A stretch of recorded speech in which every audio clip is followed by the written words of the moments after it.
Right, hello guys, and it's Planet Coaster. We're back here again. Now, it has been a little while since I posted anything about Planet Coaster, and you know, some of you guys who watch the channel here will know that balancing my time is always really difficult because I do streaming, I do the main channel, I do this channel, and then of course got to live my life and do the other things on top of it.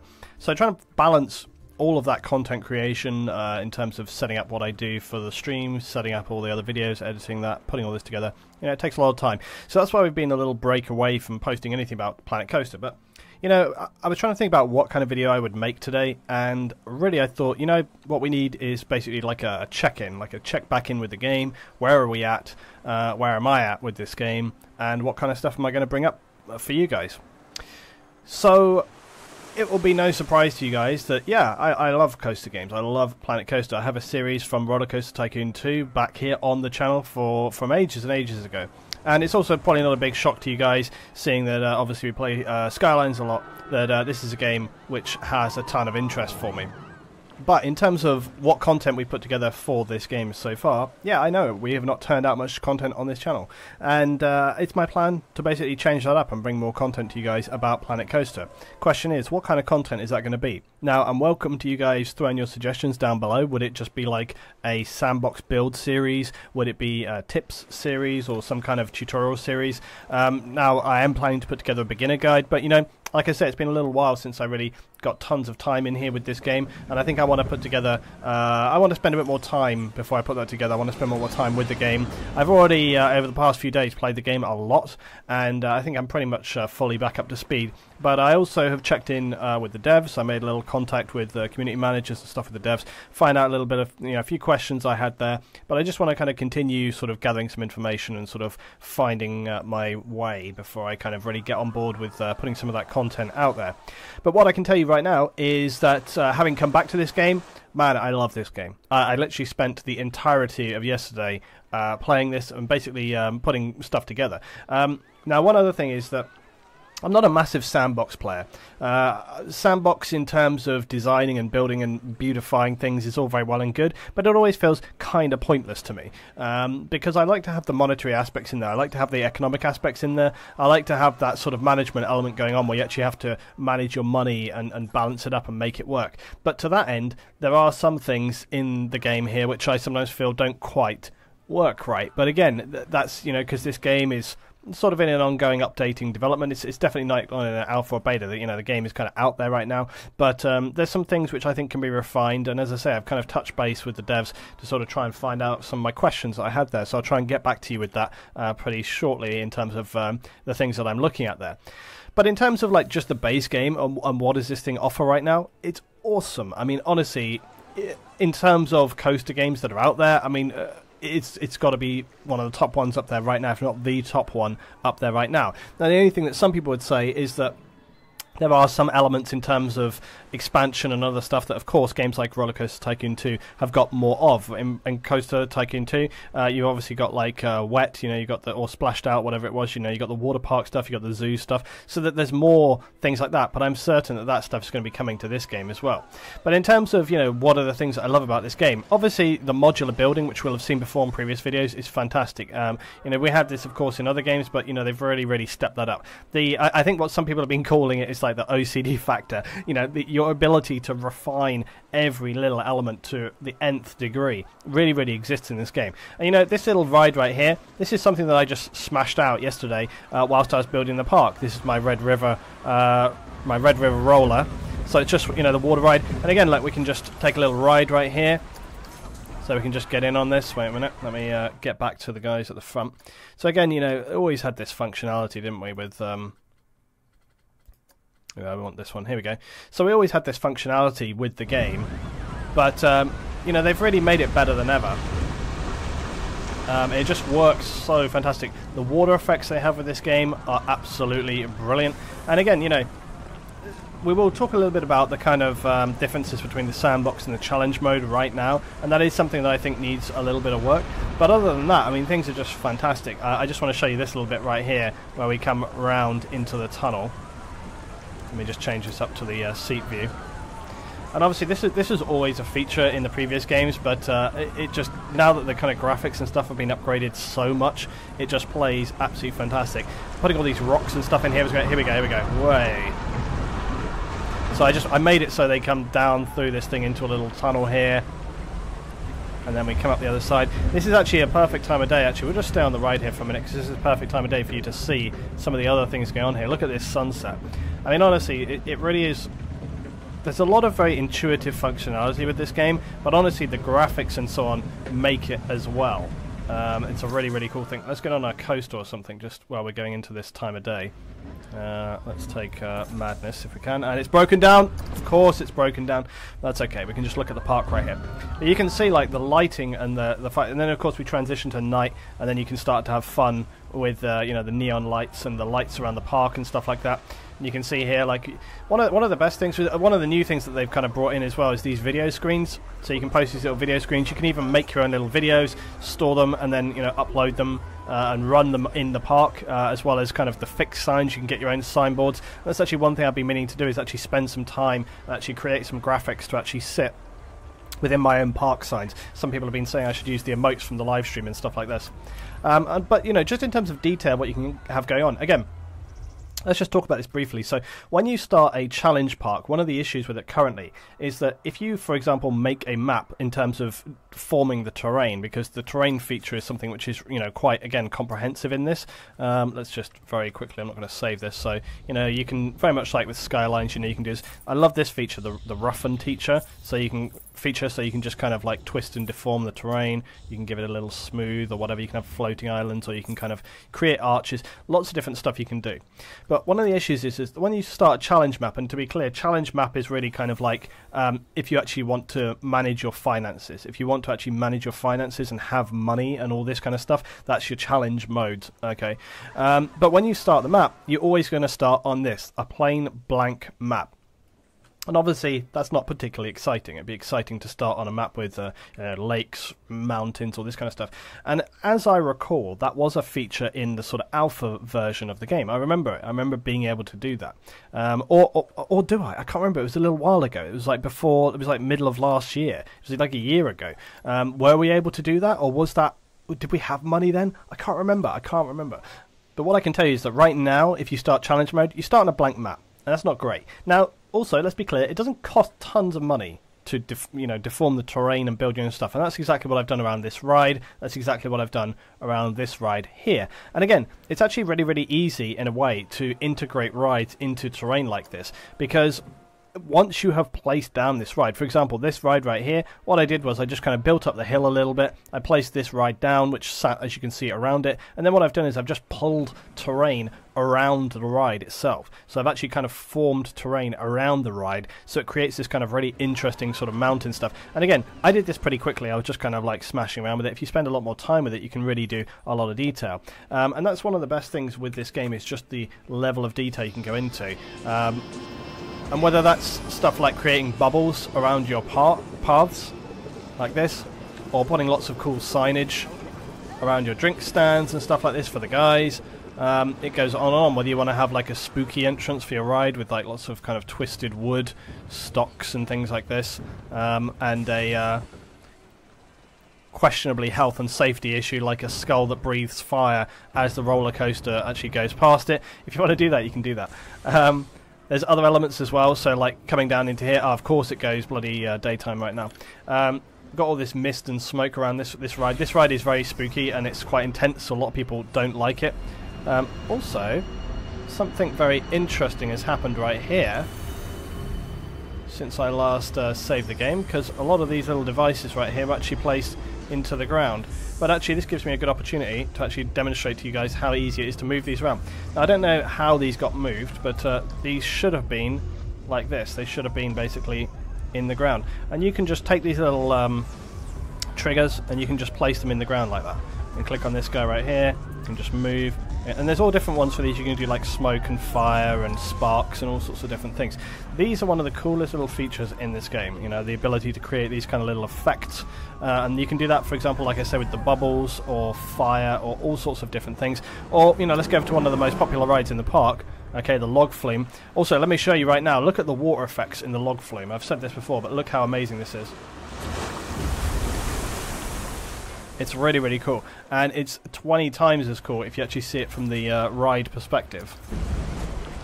So we've got... wait. I wish it wouldn't do that. I wish it would go to the car that you clicked on. Wait, did we just miss it? Where are we?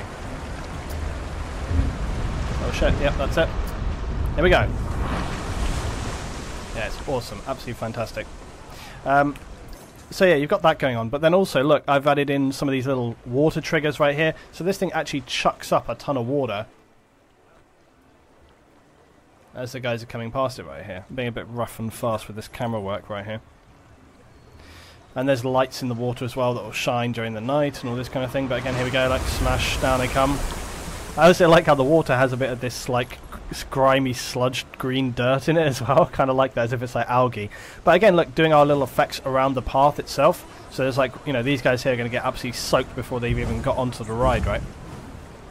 But the interesting thing is this kind of stuff matters. It matters to put effects around your paths and stuff. Like you've got to put the detail in, you've got to theme your rides, because it really has a big effect on whether or not people actually want to get on board. So for example, if we click on the ride right here, okay, so look, guest thoughts, 10% Raging River is good value, 9% I might come back to Raging River another time, probably because the queue is full nearly all of the time. When I built this originally, it was part of the original element of the park, didn't anticipate a lot, you know, so many people are going to want to go on it. But there's other things to consider. So, for example, prestige. So, as you can see right here, it says prestige. This is the appeal and value of a ride to guests. The prestige of a ride is the sum of its experience, queue scenery rating, reputation. Guests are willing to pay more for rides with a higher prestige, so you can bump up the price a bit. Now again, this reputation reflects the age and popularity. Okay, there's your queue time, there's your profits, there's your monthly guests, there's your lifetime guests, and then queue scenery rating, which is important. This factor contributes to rides' prestige. The prettier the queues are, the more they are valued by guests, because they're going to stand around in the queue, so if it's kind of fun and exciting just to be in the queue, the guys are going to be happier.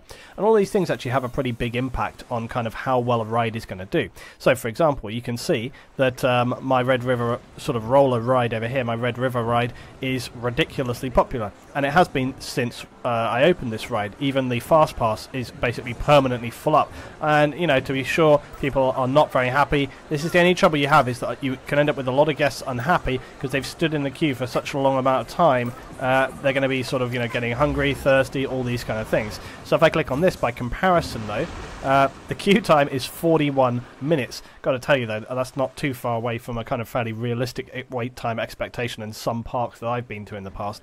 But again, you can see it's got 100% queue scenery rating. People love it. Again, all these elements. So despite the fact that they've got to wait 40 minutes to go on the ride, they're all still pretty happy because, you know, they like the scenery, all these kind of things. And I made sure to get some, you know, food and drink down around the area here, so if they want to, they can get food and drink straight after.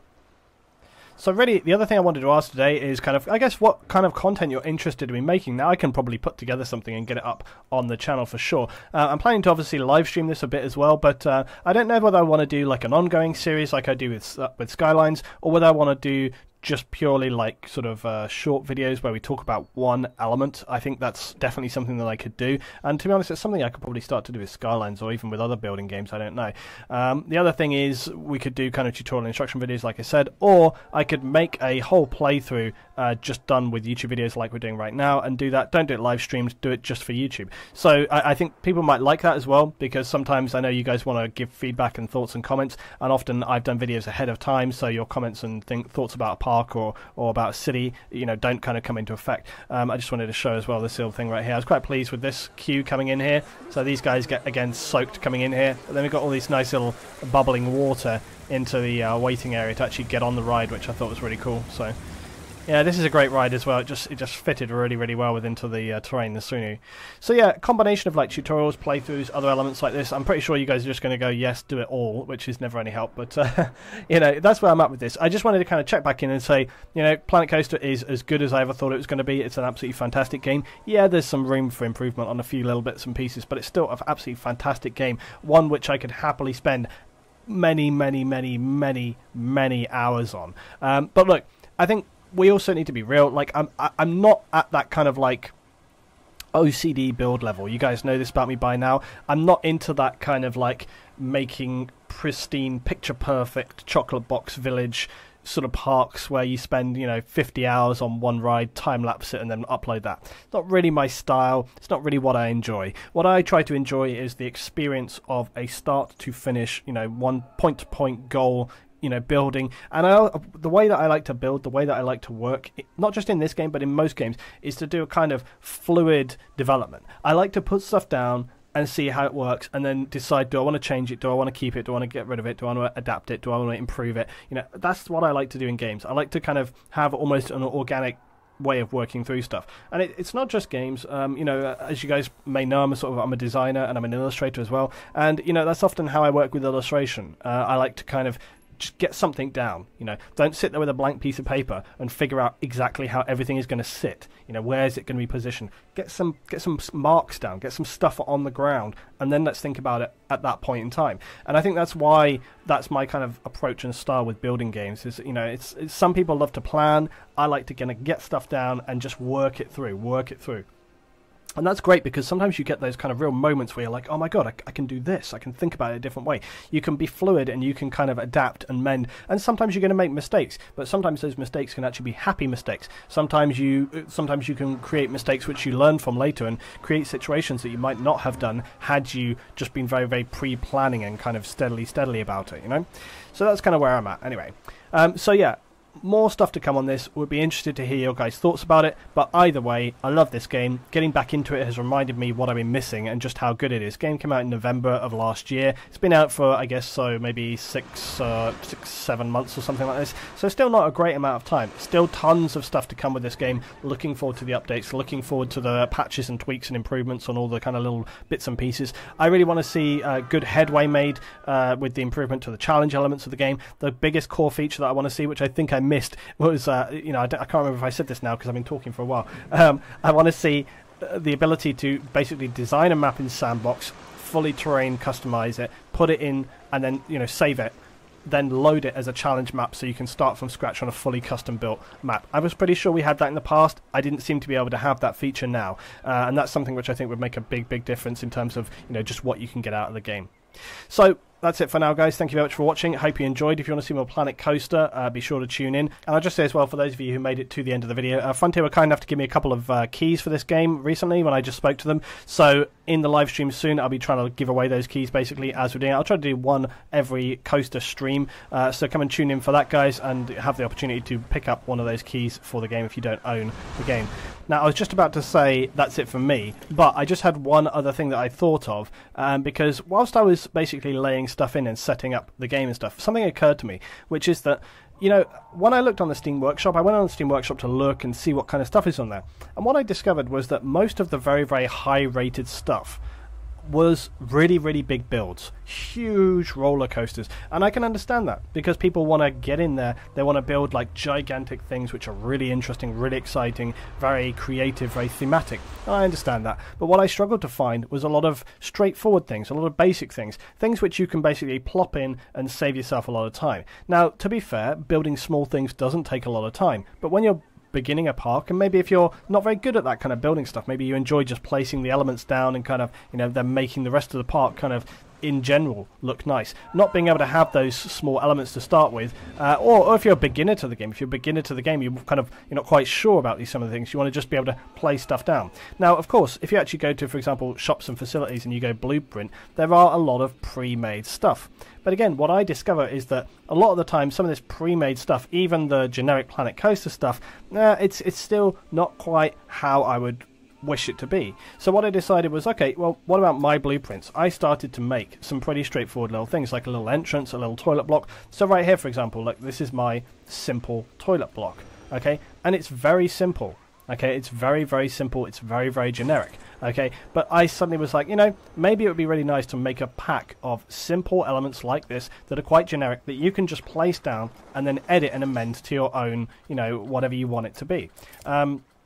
And again, like I say, if we go to the generic toilets, see, like, if you look at the generic toilets, okay, it's like, yeah, it's got some lights, it's got signboards, and that is a nice little building there. That's a nice little building. But it takes up much more space than I would want at the beginning of a game, whereas my little simple toilet block right here, it's incredibly simple. Now look, I didn't design. This is not like the limit of my ability to design. Like I said, you know, we kind of created this whole sort of ride over here earlier on. But my point is just that you can make real simple little things like that. And I think, you know, having more of those. And this is my little entrance piece. Look, again, you know, really, really simple. Just get these in here. But, you know, I just think putting together a little pack of basically beginner items and stuff, I think that'd be a helpful thing to do. So if you guys would like to see that from me as well, just tell me in the comments down below. All right, now that is it from me, guys. Thank you very much for watching. Hope you enjoyed. If you did, drop a little like, drop a little comment, and I'll see you next time for some more actual Planet Coaster this time, guys. I'll see you then.